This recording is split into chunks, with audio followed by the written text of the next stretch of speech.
뜨거운 소식 두 가지 골라봤습니다. 먼저 박지원 비대위원장, 이재명 후보와 관련돼서 경찰이 여러 기관을 압수수색했는데 박지원 비대위원장이 검찰 독재의 시작이다라고 맹비판을 해서 여의도 정치권에서 논란이 일고 있습니다. 압수수색은 경찰이 했는데 왜 검찰을 때리나라는 논란인 거죠. 들어보시죠. 법인카드 문제로 경기도청을 압수수색한 거를 박지원 비대위원장이 문제 삼았습니다. 이미 검찰 독재는 시작됐다. 근데 아시다시피 경기도청 압수수색한 건 경찰이었습니다. 정신 바짝 차리고 필승의 결의를 다져야 한다라고 박지원 비대위원장은 얘기했습니다. 지난 4월 법카 유형 문제로 압수수색한 건 경찰이었습니다. 그러자 국민의힘 대변인은 아무리 답정 너, 답은 너로 정해졌어. 우기더라도 비판 대상이 경찰인지 검찰인지 정도는 똑바로 구분해야 하는 것 아니냐. 교양과 상식의 문제다라고 비판을 했습니다. 정혁진 변호사님, 네네. 박지원 비대위원장이 법인카드 유용 문제, 경기도에서 자체 감사를 했는데 법인카드는 유용됐다라고 결론 냈죠. 그리고 압수수색이 시작됐는데 이것도 뭐 뒤늦은 압수수색이었어요. 사실 매우 뒤늦은 압수수색이었는데 그 경찰이 하지 않았습니까? 분명히. 그래서 저는 박지원 위원장 좋게 보는데요. 왜냐하면 이제 바른 말을 많이 하시더라고요. 그런데 이거는 이모하고 3M의 순한맛 버전인가 이런 생각이 들어요. 아, 이모와 한국 3M의 순한맛 버전이냐? 네, 왜냐하면 이제 사실관계를 정확하게 파악을 못하고 이야기한 거 아닌가.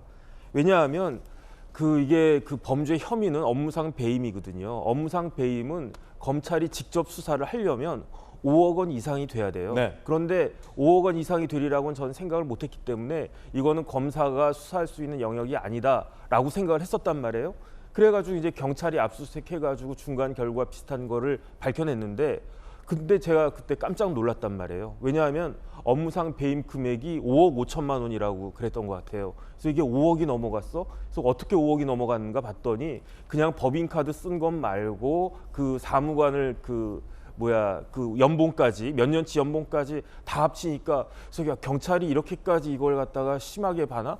그 다음에 5억이 넘어가니까 또 무슨 일이 벌어지냐면 단순한 업무상 배임죄가 아니고 이게 국고손실죄까지 갔단 말이에요. 그래서 경찰이 이걸 굉장히 뭐 누가 시켰는지 모르겠는데 시키지도 않았는데 이렇게 강하게 나가나? 검사보다 더하네? 저는 사실 그 생각을 했는데 네. 그러면 차라리 이제 와가지고 아니 검사보다도 더하고 진짜 경찰 이상하다 이렇게 비판을 했으면 제가 뭐 박지원 위원장이 또 뭐 말씀하셨네라고 하겠는데 예. 하기는 경찰이 했는데 왜 이런 걸 가지고 하지도 않은 검찰 독재 뭐 이런 이야기를 예. 한다라고 하는 것은 이런 거야말로 좀 견강부회가 아닌가. 경강부회다. 네, 저는 그런 느낌이 들었습니다. 그 예전에 그 검사가 이제 수사를 지휘하고 경찰이 이제 수사를 하는 것도 있었는데 네네. 요 경기도 법인카드 유용 압수수색 건은 경찰이 온전히 한 거 맞습니까? 요즘은 검사가 수사 지휘 못해요. 예. 그 6대 범죄, 이제 6대 범죄도 또 검수완박 돼가지고 수사권이 박탈돼서 많이. 네, 2대 범죄로 이제 바뀐 네. 거죠. 그렇기 때문에 경찰이 책임지고 하기 때문에 오히려 경찰이 더 부담을 갖고 있거든요. 자, 그러면은 경기도청 압수수색한 전후에 네네. 그 압수수색 과정에서 검차에 검도 안 들어갔다. 그게 맞다. 네, 그래가지고 이게 경기 남부청에 그 반부패 수사대 거기는 이제 경찰 중에서도 아주 에이스급 경찰들이 있을 거라고 거기가 한 생각을 거다? 하는데 그러니까 우리가 열심히 해가지고 오히려 의욕이 지나친 거 아닌가 저는 예. 경찰이 저는 그 생각까지 했는데 그럼 경찰이 했는데 박지원 비대위원장은 왜 검찰 독재라고 말씀하셨을까요? 그래서 제가 순한 맛인 것 같다 그 생각이 드는 거죠.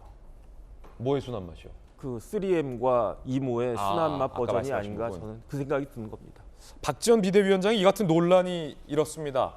해명을 했는데 해명도 좀 논란입니다. 들어보시죠. 착각을 한 게 아니고요. 경찰이 압색한 걸 모르고 제가 그 얘기를 드린 게 아니라 이 검찰 독재 영역에 경찰의 편파 수사도 포함이 되잖아요. 그게 그냥 이재명 지키기로만 이렇게 여론이 형성이 되고 있는 것 같아서 그게 아니라 이 윤석열 정부의 그런 독재에 대해서 조금 더 우리가 집중을 해야 되지 않을까. 해명을 들었는데 해명도 논란입니다. 박지원 비대위원장의 해명은 경찰이 압수수색한 걸 내가 몰라서 그런 말을 한 게 아니라 검찰의 독재 영역에 경찰의 편파 수사가 들어가 있다. 그래서 윤석열의 독재에 집중을 해야 된다라는 해명이었습니다. 정익진 변호사님 무슨 네네. 뜻입니까? 전 모르겠어요. 이거를 그 욕하고 싶고 비판하고 싶으면 좀 정확한 사실관계를 통해 가지고 비판을 해야 되고, 그다음에 저는 더 문제가 되는 것은 이건 제가 봤을 때 박지원 위원장 실수라고 생각이 되거든요.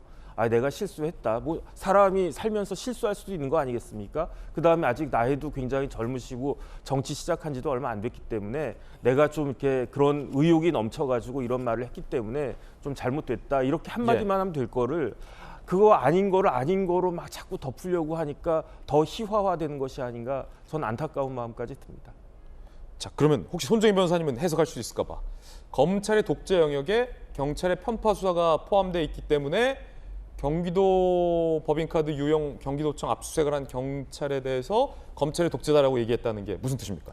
표현이 매끄럽지 않은데 해석을 해달라고 말씀하시니까 해석을 해드리면 영장 청구권은 검찰에 있잖아요. 영장 청구권 검찰에게 있다. 네, 경찰이 집행했다고 하더라도 신청과 청구 단계에서 이제 검찰이 이제 사건 내용을 바라다 볼 수밖에 예. 없고, 지금 말씀하시는 것은 이 검찰의 독재가 문제가 아니라 우리가 대선 과정에서 수많은 의혹이 제기됐을 때 양 후보 측에서 우리 대선 끝나고도 철저하게 수사받자 그랬잖아요. 그런데 이제 수사 과정을 보니 양쪽에서 드러난 의혹 모두가 수사가 철저하게 진행되기보다는 이재명 상임 고문이라고 해야겠죠. 상임 고문과 관련된 수사만 너무 빨리 철저하게 수사되는 거 아니냐. 편파적 또는 선별적 수사 때문에 권한이 좀 남용되는 수사가 예. 발생할 것에 대한 우려를 했다. 이렇게 해석하시면 될 것 같고요. 사실 검찰 독재라는 것은 이제 대통령이 이제 출신 성분이 검사이고, 우리가 지금까지 말한 법무부 장관의 출신 성분이 검사다 보니까 이 검사 출신들이 원한 권한 확대, 그리고 그동안 이제 검경 수사권 조정의 핵심적인 부분은 검찰의 막강한 권력을 줄이는 건데, 이게 이제 예. 훨씬 더 커지겠다고 공언을 하신 바가 있죠. 검찰 권한 확대하겠다라고. 그런 부분에 대한 우려를 우리가 해석해 네. 드리면 될 것 같습니다.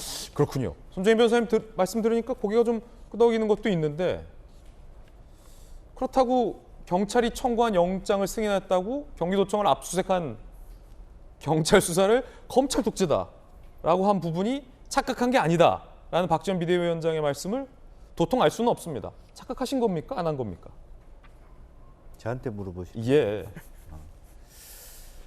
실제적으로는 그 워딩 자체를 큰 틀에서 윤석열 정부가 상당히 독재적인 성격이 짙어졌다 이렇게 얘기를 하면 될 걸, 그것을 검찰 독재라고 규정했다 그러면 민주당이 수사권 조정과 소위 이른바 검수완박이라는 걸 시도하지 않았다는 전제하에서는 가능한 얘기죠. 근데 그런 면에서는 엄밀하게 따지면 앞뒤가 안 맞는 앞뒤가 거죠. 안 그러니까 맞다. 검찰 독재를 막기 위해서 사실은 이번에 법을 무리하게 했지 않습니까? 이제 그렇기 때문에 그런 문제가 좀 이렇게 답변이 궁해지는 부분은 있습니다.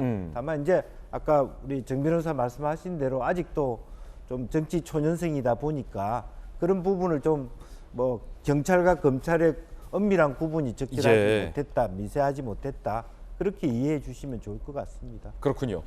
어쨌든 박지원 비대위원장은 착각한 게 아니다라고 강조했다라는 입장도 다시 한번 전해드리겠습니다. 이재명 후보 관련된 후원금 의혹과 관련돼서 경찰이 압수수색을 실시했습니다. 경찰이 압수수색을 실시했습니다. 두산 성남FC 관련 분당 소재 병원 부지 용적률을 이제 670%로 변경, 상업용지 용도 변경이 됐고, 두산이 거기에 이제 사옥을 세워서 땅값이 17배 올랐다.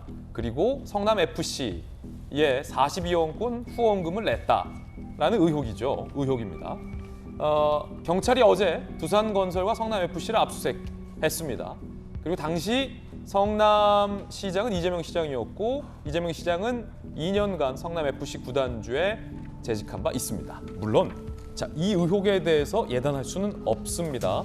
팩트 작태는 어느 정도 후원금을 냈고 또 두산에 세운 땅값이 오른 것은 맞습니다. 하지만 이재명 후보는 대선 때도 한번 논란이 되자 기업이 FC에 후원하는 것까지 다 막아서는 되겠냐라고 강하게 반박한 바도 있습니다. 어쨌든 경찰이 두산을 압수수색한 겁니다. 정익진 변호사님, 네네. 이번에 경찰이 압수수색한 거 맞죠? 네네, 맞습니다. 이번에도. 네네.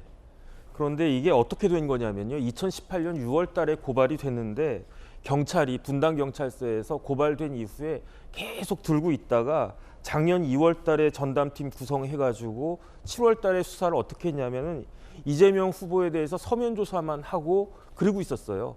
그러다가 이제 와서 뒤늦게 이제 경찰이 그 압수수색하고 막 그렇게 된 것이니까, 그러니까 이제 그 과정에서 성남지청 차장 검사가 이제 반발해가지고 옷까지 벗고 그랬기 때문에 과연 이 수사가 어떻게 될 것인지 제대로 이제 정권이 바뀌었으니까 이 부분에 대해서 뭐 혐의가 있던 없던지 간에 그 이번 경찰과 검찰에서 납득할 만한 그 결과가 나와야 된다, 저는 그렇게 생각을 합니다. 예. 자, 이 사건에 대해서 바라보는 시각이 크게 두 가지가 있다는 말씀 다시 한번 상기시켜 드리겠습니다.